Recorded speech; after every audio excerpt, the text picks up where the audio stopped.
SSLC ಒಟ್ಟು marks ಇಳಿಕೆ. ಒಟ್ಟು ಅಂಕಗಳು 625ರಿಂದ 525ಕ್ಕೆ ಇಳಿಕೆ. ಹಿಂದಿ ಅಂಕಕ್ಕೆ ಕೋಕ್. ಈ ವಿಷಯದ ಬಗ್ಗೆ ಈ ವಿಡಿಯೋದಲ್ಲಿ ತಿಳಿದುಕೊಳ್ಳೋಣ. ಮಿಸ್ ಮಾಡದೆ ಈ ವಿಡಿಯೋವನ್ನು ಸಂಪೂರ್ಣವಾಗಿ ನೋಡಿ ಮತ್ತು ನಿಮಗೆ ಯಾವ ಉದ್ಯೋಗದ ಬಗ್ಗೆ ಮಾಹಿತಿ ಬೇಕು ಎಂಬುದನ್ನು ಕಮೆಂಟ್ನಲ್ಲಿ ತಿಳಿಸಿ. ಹಾಗೆ ಈ ವಿಡಿಯೋ ಇಷ್ಟವಾದರೆ ಸಬ್ಸ್ಕ್ರೈಬ್ ಮಾಡಿ.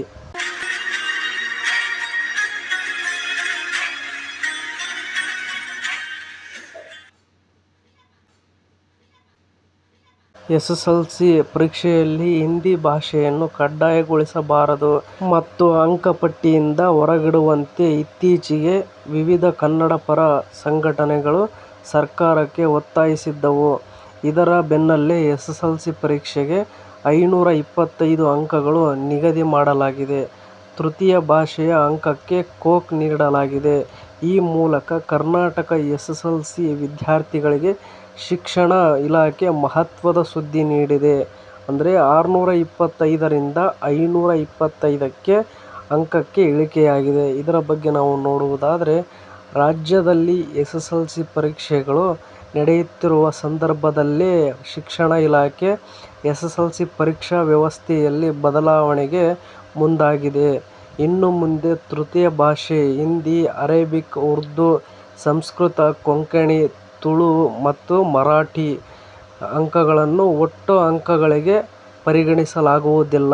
ಬದಲಿಗೆ ತೃತೀಯ ಭಾಷೆ ಪರೀಕ್ಷೆಯ ಅಂಕವನ್ನು ಗ್ರೇಡ್ ಮೂಲಕ ನೀಡಲಾಗುತ್ತದೆ. ಇದರಿಂದ ಒಟ್ಟು ಅಂಕಗಳು 625ರಿಂದ 525ಕ್ಕೆ ಇಳಿಕೆ ಮಾಡಲಾಗಿದೆ.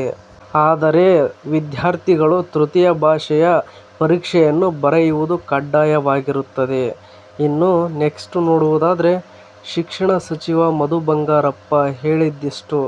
ಏನು ಹೇಳಿದ್ರು ನೋಡುವುದಾದರೆ, ಸಮಗ್ರ ಶಿಕ್ಷಣ ಕರ್ನಾಟಕ ಕಚೇರಿಯ ಕೆ.ಆರ್. ವೃತ್ತದಲ್ಲಿ ನಡೆದ ಸುದ್ದಿಗೋಷ್ಠಿಯಲ್ಲಿ ಶಿಕ್ಷಣ ಸಚಿವ ಮಧು ಬಂಗಾರಪ್ಪ ಈ ಬಗ್ಗೆ ಅಧಿಕೃತ ಘೋಷಣೆ ಮಾಡಿದ್ದಾರೆ. ಈ ನಿಯಮವು ಹೊಸ ಶೈಕ್ಷಣಿಕ ವರ್ಷದಿಂದಲೇ ಜಾರಿಗೆ ಬರಲಿದೆ. ಈಗ ನಮ್ಮಲ್ಲಿ ಇರುವುದು ತ್ರಿಭಾಷಾ ನೀತಿ. ಎಸ್ಎಸ್ಎಲ್ಸಿಯಲ್ಲಿ ಹಿಂದಿ ಭಾಷೆ ಅಂಕವನ್ನು ಗ್ರೇಡ್ ಎಂದು ಪರಿಗಣಿಸಲಾಗುವುದು. ಎಸ್ಎಸ್ಎಲ್ಸಿಯಲ್ಲಿ ಒಟ್ಟು ಅಂಕಗಳು 525 ಅಂತಾನೇ ಪರಿಗಣಿಸಲಾಗುತ್ತದೆ. ಫಲಿತಾಂಶದಲ್ಲಿ ಹಿಂದಿಯ ಪರೀಕ್ಷೆಯ ಅಂಕಗಳು ಗ್ರೇಡ್ ಅಂತಾನೇ ಇರುತ್ತೆ. ಹಿಂದಿ ಭಾಷೆಯ ಅಂಕವನ್ನು ಎಬಿಸಿಡಿ ಅಂತ ಗ್ರೇಡ್ನಲ್ಲಿ ಕೊಡಲಾಗುವುದು. ಉಳಿದ ತರಗತಿಗಳ ಕುರಿತು ಮುಂದಿನ ದಿನಗಳಲ್ಲಿ ಶಿಕ್ಷಣ ಇಲಾಖೆ ತೀರ್ಮಾನಿಸಲಿದೆ ಎಂದು ಹೇಳಿದ್ದಾರೆ. ಇನ್ನು ನೆಕ್ಸ್ಟ್ ನೋಡುವುದಾದರೆ, ಎಸ್ಎಸ್ಎಲ್ಸಿ ಪರೀಕ್ಷೆ ಒಟ್ಟು 625 ಅಂಕಗಳಿಗೆ ನಡೆಯುತ್ತಿತ್ತು. ಆದರೆ ಇನ್ನು ಮುಂದೆ ಹಿಂದಿ ವಿಷಯದ 100 ಅಂಕಗಳನ್ನು ಫಲಿತಾಂಶದಲ್ಲಿ ಹೊರಗಿಟ್ಟಿರಲಿದ್ದು, ಇವುಗಳನ್ನು ಪರೀಕ್ಷೆಯ ಅಂಕಗಳಲ್ಲಿ ಒಳಪಡಿಸಲಾಗುವುದಿಲ್ಲ. ವಿದ್ಯಾರ್ಥಿಗಳ ಫಲಿತಾಂಶವನ್ನು ಕೇವಲ 525 ಅಂಕಗಳ ಮೇಲೆ ಮಾತ್ರ ಪರಿಗಣಿಸಲಾಗುವುದು. ಈ ಬದಲಾವಣೆಗಳಿಂದ ಶೈಕ್ಷಣಿಕ ಒತ್ತಡವನ್ನು ಕಡಿಮೆ ಮಾಡುವ ನಿರೀಕ್ಷೆಯಿದೆ.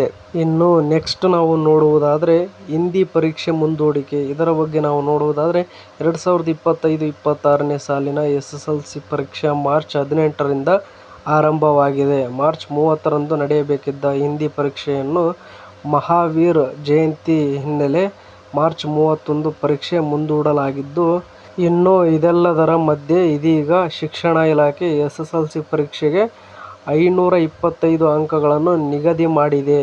ಈ ಮೂಲಕ ತೃತೀಯ ಭಾಷೆಯ ಅಂಕವನ್ನು ಕೈಬಿಡಲಾಗಿದೆ.